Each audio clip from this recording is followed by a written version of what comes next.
I'm Tim Laird with Kevin Harned in Secrets of Bluegrass Chef's Kitchen Studio. It's going to be a fun show today, maxed out with Southern comfort food.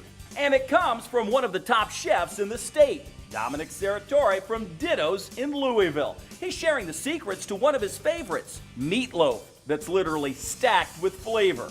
And we'll get the secrets to a popular breakfast dish that's made with pasta. Also, Kevin, I'll tell you what, you're going to love my lemon citrus sparkler. It has a little Italian twist because we've got Dominic Serratore in the house, so you'll stay tuned for that one. The secret's about to be revealed before a live studio audience. Don't go anywhere, sit back, relax, and enjoy Secrets of Bluegrass Chefs. It starts right now.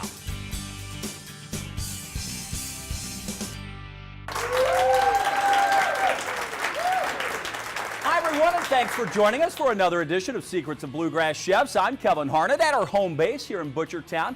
It's the Butchertown Market where you can find bourbon barrel foods, and right here in our kitchen studio we've got an excellent show coming up for you today. Dominic Serratore is here and he's brought a feast. Dominic's culinary roots in Louisville go way back when he was the head chef at Casa Grisanti, a restaurant that gave rise to many of the top chefs in town, and one that really blazed a trail for Louisville to become the culinary destination that it is today. Since then, Dominic opened DITTO'S with his partner Frank Yang, serving the same quality of food in a much more casual environment.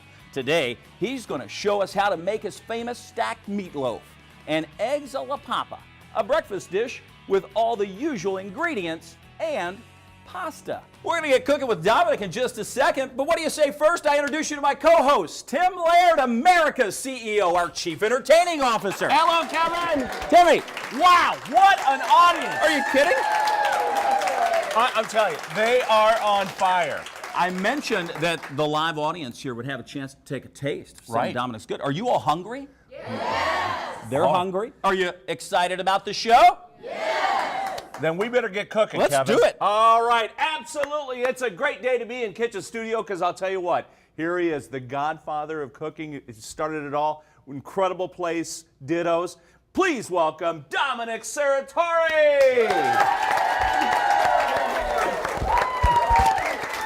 Thanks, John. Good to see you. Great to be back. Great to be back. Thank you for being here. Dominic, you've been featured on our show many times, and you're one of the best. We just love having you on here because you always, and you bring a lot of items too. I'll tell you what, this is incredible. But DITTO'S is such a wonderful place. It really is. It's one of those great places. You can go anytime and just have fun. And I always see you back there running up and down. You love it back there in your office. It's been a while, and I do track about 13,000 steps a day. You got to. And then all over from the top to bottom of the grill. I mean, you were in there. I spend more time at Dominic's table than I do my own. I think he can attest to that. That's true. I'm there quite often. Yes, very, very supportive. Very supportive. Thank you. It is unbelievable when you look back at the culinary track that you've had, but kind of where Louisville has come from since when you first started. Talk a little bit about that. Well, I say when I first came to town and interviewed with Vincenzo at Casa Grisanti, I think you could count on one hand the amount of restaurants that were in town that were really interested to go to. And I think back then, I think it was more of a country club town. I think most people went to dine in country clubs. Well, since then, I think it's, it doubled before, I think, Frank and I opened DITTO'S in 1990, and of course we've been there 27 years, and I think it's tenfold now.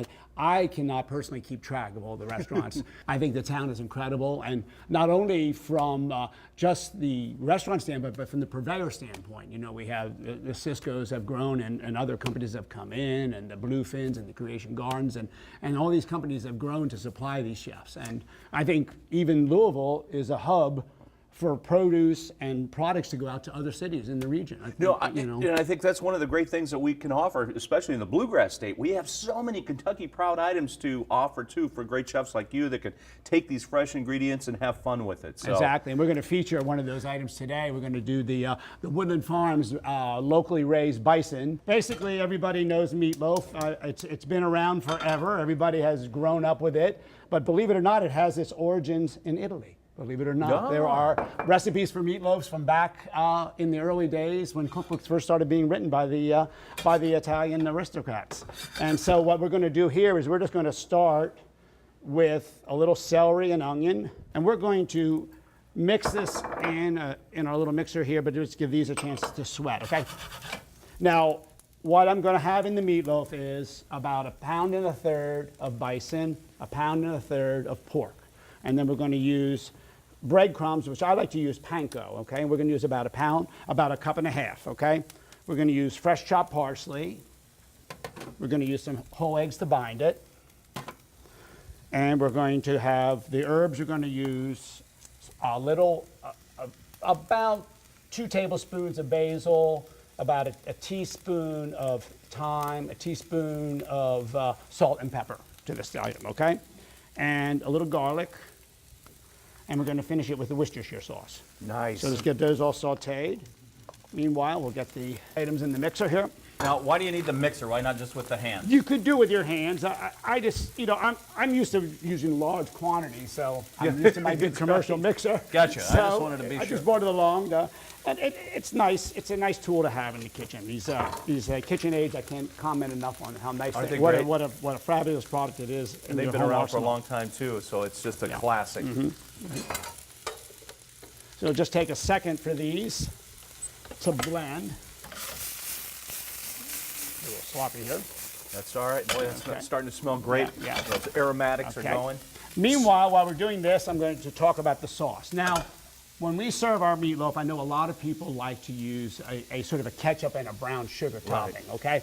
But having to do with my classic French roots and having trained under French chefs, I did a variation on a classic demi-glace sauce, and it was referred to as sauce Robert, okay? And the sauce Robert, in its day, was made with a spicy mustard and a gherkins, the little pickles that are. Right. But what I've done to change that is I've added a little bit of jalapeno and spicy mustard for it, okay? People just enjoy our meatloaf because we just smother the meatloaf in this sauce, you know? And a lot of times they'll say, Chef, can we have another bowl of that sauce? Just give me a bowl of that and a need a little bit of straw. bread. I'm good. So we're here sweating a little bit now, and we'll go ahead and add these products and mix it all up, okay?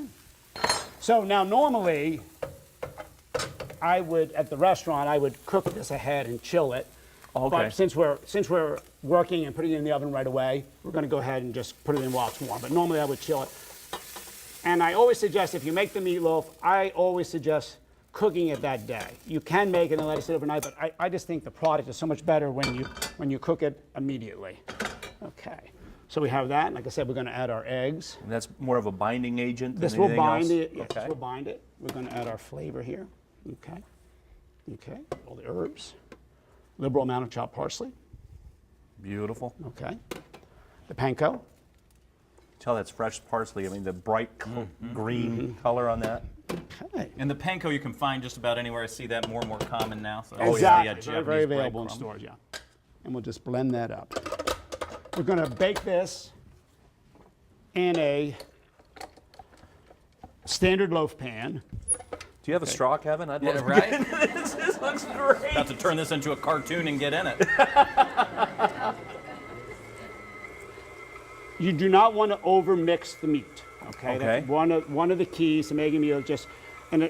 That's why if you toss it with your hands, the chances of over-mixing are very slim. But when you're using a piece of equipment like this, you don't want to do this, walk away, come back 5 minutes later. You want to stick with it. Just about a minute. That's all you need, okay? That's just good. to blend it. That's a great secret to know because, again, just make sure it's all incorporated together, and then you know you're pretty well done with that. You're doing such a good job, Tim. You know, this is a very difficult job over here, Kevin. It's like a version of the Sauce It's Roberto. very nice to have. Yeah, by Sauce Tim. Right. Okay. Okay. We're just going to pack that in there Get nice that and packed tight. in there. And one of the secrets, again, when I cook my meatloaf is, it's about a 2-hour process at 300 degrees. And what we're going to do is we're going to put it in a water bath. And that way you have a nice slow heat. Even, very even. That's a great pack idea. that in there. That's what a secret that is. Yeah. And I cover mine with a little foil. I had some foil sheets here. You bet.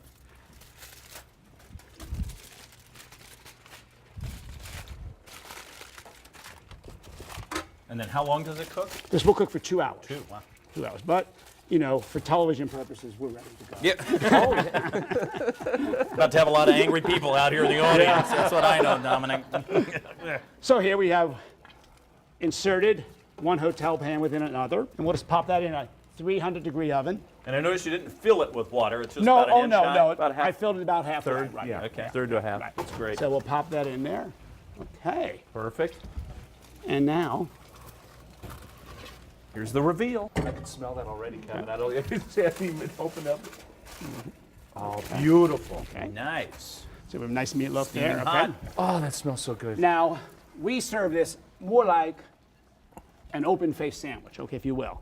So we use a little Texas toast, okay, as the base, okay. So we're gonna Beautiful. stack the meatloaf. Oh, Okay. God, that smells so good. That sauce, I'm holding back. The whole I'm getting thing. back. We're gonna do potatoes. about 8 ounces of potatoes. Okay, on top of that. Wow. We're gonna top it with our jalapeno infused sauce. Why not? Oh, this is. You liking that? Can you smell Wow. Okay. We're gonna garnish it with some of our tobacco onions. One of my favorite. I love these Okay. tobacco onions. They're just basically, I mean, they're crunchy, delicious. Great. Beautiful, Look at that. Dominic. There's a reason they call it stacked meatloaf. Wow. Fantastic.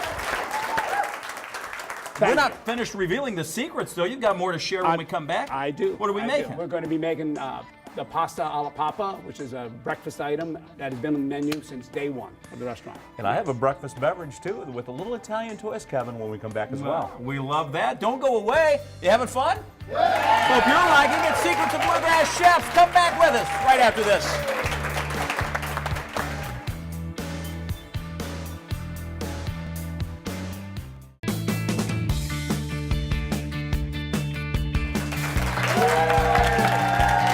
Hi, everybody, and welcome back to Secrets of Bluegrass Chefs. I'm Kevin Harned. We're cooking alongside Dominic Serratore from DITTO'S, godfather of cooking, started back at Casa Grisani. This has been awesome. We just finished making the stacked meatloaf. Hopefully you learned the secrets to that if you were paying attention. We're before this live studio audience. They're having fun. Well, yeah, they are having a great time. Well, we're about to kick it up a notch like we always do. We like to feature the cocktails of Tim Laird. And Tim, your great mind is always at work trying to think of the next cocktail Always to make. thinking. The Libation Lab, which is actually my kitchen, is always busy trying to think about new cocktails. Yes. I knew that Dominic was going to do a breakfast item, so the first thing I think about breakfast is mimosas, Yes. right? Don't we? But then I think Dominic Serratore, Italian background. I'm going to add an Italian twist to this. So Okay. here it is. Boom. White wine glass. Don't use those champagne glasses. Use a white wine glass because they hold more and they're easier to handle. First secret. First goes in about a half to an ounce of orange juice, fresh orange juice, and then the Italian twist, limoncello, a wonderful cocktail liqueur. So about a half to an ounce of that is good. All right. And then we're going to top it off with a little Corbel Brut. California champagne goes in, and that's about 3 to 4 ounces. This is why we like a white wine glass. It holds a lot more. Here's right? my beer stein. Mind giving me a mimosa? Right. And then finally, finish it off with a little squeeze of lemon peel. Rub that around, get that zest all over the rim of that glass. Boom, that goes in. Let's give it a try. Cheers. Cheers to Kevin, you, let's Tim. see how we Thank did. Oh, my. Wow. Yeah. I love that extra kick than just a mimosa, right? Where you been hiding this drink at? Well, because Dominic was here. This it just is came out of the delicious. Libation Lab. You'll have to have this at home. Delicious, Very easy nice, to do. Tim. Boom. Thank you. We're not finished cooking. No, we're not. We, in Dominic, what fact- do we have coming up now? Okay, now we're going to work on our eggs alla papa, okay, which is a dish that my partner Frank Yang actually discovered when he was out in California. And this has been a mainstay on our menu since day one. So first, the scrambled eggs. The secret, of course, to scrambled eggs are you have to add a little milk product to keep them creamy. Oh, okay. Okay, so just a little milk product in your eggs, okay? And then we're just going to put a little oil in the pan or clarified butter. And you want to make sure that's well incorporated, so I can see you incorporated, mixing right? it well. Oh, yes. Nice whisk. Adding a little air in there, too. Adding a Oh, little yes. fluff. Yes.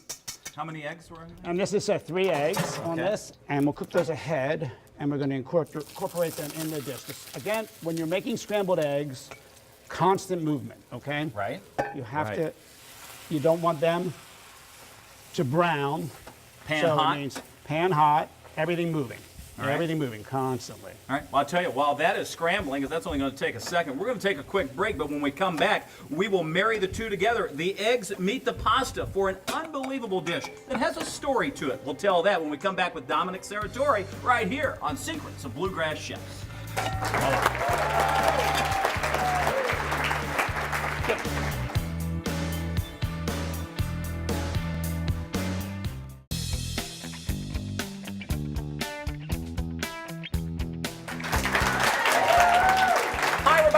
Back to Secrets of Bluegrass Chefs. I'm Kevin Harned, alongside my good friend and co-host Tim Laird. Dominic Serratore from DITTO'S is here. Doesn't take long to scramble eggs. Those are finished. And Dominic, I know you were kind of telling the story about Frank when he was out in California. This dish, it didn't just appear on the menu because it tastes good, but there was a high recommendation. Right. I mean, the way Frank tells the story or embellishes it, whatever way you like.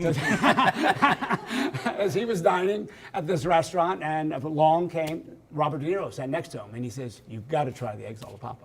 All right. So that is how Frank chose that dish, and that's the genesis of arriving on our menu. So nice. So thank you, Robert. You should put that on the menu, as recommended by Robert De Niro. Right. Maybe if he's ever in town, he can compare how it is, I'm sure. So we love scrambled our eggs, and what we're going to do now, I've pre-cooked the pasta, and we cooked linguine for about 5 minutes, and this is a little secret at home. Just to make it convenient, if you want to serve it, is you can pre-cook your pasta. I cooked mine about 5 minutes in vigorously boiling water. Shock it in ice cold water. When I say ice cold water, not just tap water, it's water that has been heavily iced down. Stop so that it cooking. stops that cooking. And then you can just portion it into little portions. If you want to, I use an 8-ounce portion. It's ready for you. So if you want to cook, if you're going to serve this for a luncheon or something, you can have this cooked the day ahead. You know, and as you saw, I cooked the scrambled eggs ahead a little bit, and then you can just finish it at the last minute with this. So we're going to go ahead, we're going to saute the Italian sausage. We use a mild Italian sausage, okay? Beautiful, And love that. we're going to crumble some bacon in there, okay? Oh, nice. Nice. Now you're pieces talking of my bacon. language. This is great. Yeah. And we use at the restaurant, use an applewood bacon, so, okay. About a teaspoon of garlic, okay? Beautiful. Okay. Okay. Just let that sausage brown up a little bit. What I do is I pre-poach my sausage, so it's already cooked. Again, this will help speed up the time. The cooking process when you're in. okay? Gonna add And like our you said, eggs. you can cook those eggs ahead of time, because now we're going to re-warm them, Right. once they go in with it. Oh, and then they're going to soak up all that beautiful all that flavor juice from the bacon and the garlic sausage. and everything, okay? And the garlic. Yeah, okay. Now, again, make sure, if you're going to use this process and reheat your pasta, make sure you drain it very well. You do not want to add a lot of moisture water. to the That's a dish, good- okay? Okay. So we go with about 8 ounces of pasta. Wow. We use some green onions, Folks looking for this on the menu, it's eggs alla papa. eggs alla papa. Eggs alla papa. Liberal amount. As you saw, I chopped some fresh basil. I think this is a key to the dish, is the fresh basil and the parsley. Now, so Frank comes back with the idea. How long did it take you to get it perfect? Well, we played around with it several times and used it on a few caterings to check the reaction, and it was received such a big hit. So we said that's a winner. We're going to go with it. And like I said, this has never veered off our menu in 27 years. Nice. Now I incorporate a little of the fresh Parmesan with it. Oh, Doesn't that look delicious? I mean, Now talk about a meal. this is a carbo-loading type of a recipe. Right. Okay, so if you're ready, this will make you ready for the day. We're doing the Ironman later today. Of course. We are. this would be perfect for an Ironman breakfast, okay? And if you're for brunch, I mean, you may not have dinner after having this dish. You know No, I what was I'm going to say, saying? that's a Yeah, whole meal right, in right, one, right. whether it's Liberal breakfast, amount. lunch, brunch, or dinner. Yeah, liberal amount. A little and then more, I always like, I more love lots of Parmigiano. Parmesan. Right. Gotta love that. And then just hit it with a little fresh pepper. Yeah, and let's hit it with a fork. Yeah. How about this guy, Dominic Dominic Serratore? Serratore, everybody. Wow, Wow. That is absolutely looks fabulous. Everything you do, Dominic, is so wonderful. Well, I'll thank tell you you, what, Tim. Ditto's, what a great place to have in our town. And I'll tell you what, and to you to be there and everybody and Frank, I tell you, just a wonderful place. And I want to say one thing: we have plenty of parking. I know a lot of people on right. Bardstown Road. That's right. Are always stressed about where to park, but we have parking behind the restaurant, parking on the side, and parking in our neighbors' lots, all designated. So feel comfortable coming there. Tell folks Excellent. your location, the hours if they want to come see you. We're at 1114 Bardstown Road, across from the Speedway there, next to the Wendy's, at the intersection of Bardstown Road and Grinstead, okay? It's tough to say goodbye, but did you like it? Yeah. They liked it. We hope you like it. Big thanks to all of our sponsors, from Cisco to the folks at Kentucky Proud. For Tim Laird, I'm Kevin Harned, and we'll see you next time on another fantastic edition when we reveal the secrets of Bluegrass Chefs. Okay. Wow.